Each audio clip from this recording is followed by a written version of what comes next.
शशि बाबू लंदन वाले। बरसों से रहते तो ये लंदन में है, लेकिन इनके दिल में आज भी हिंदुस्तान बसता है।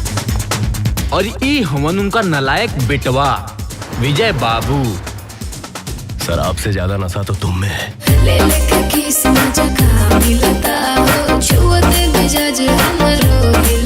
इको करनिया ये कुल चालू कर देलस, ये हमरा से बर्दाश्त ना होई।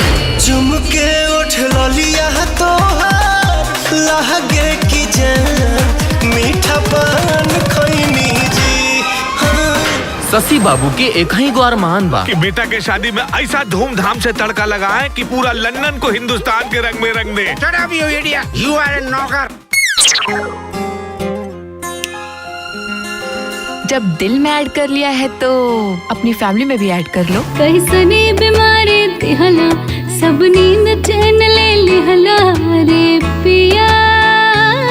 बेसुध बेबस बेजान भइल हमर नब्ज नब्ज बेईमान भइल लागे भइनी रोगिया।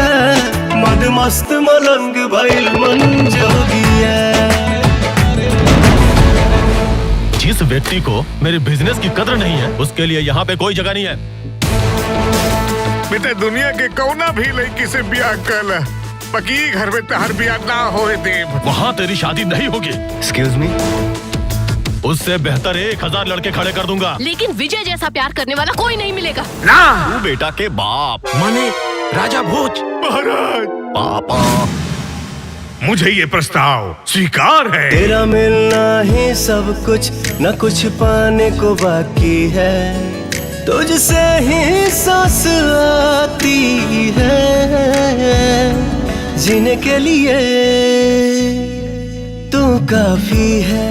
क्यों ना हम इनका मूड स्विच हो से पहले अपने बच्चों की एंगेजमेंट तय कर दे। तू काफी है। Welcome welcome. सज धज के जब पहिरेली हम ड्रेस करिया। काहे रुक जाला हमरा पे बाबू तोहर नजरिया। पीछे पीछे हमरा के हाँ के करन समय बर्बादी। कजरा कतल करवाती, कजरा कतल करवाती। जी अजय के रोक लेना जी, रोक लेना अजय के। श्रीमती जी, हमने के अरमान हमनिए के साथ दफन हो जाए। संस्कारी बनने का ये झूठा नाटक क्यों? हम दोनों की शादी नहीं हो सकती है। आई एम सॉरी विजय। जिस बाप का तुझ जैसा औलाद हो ना, उसे यही सब कुछ सुनना पड़ेगा।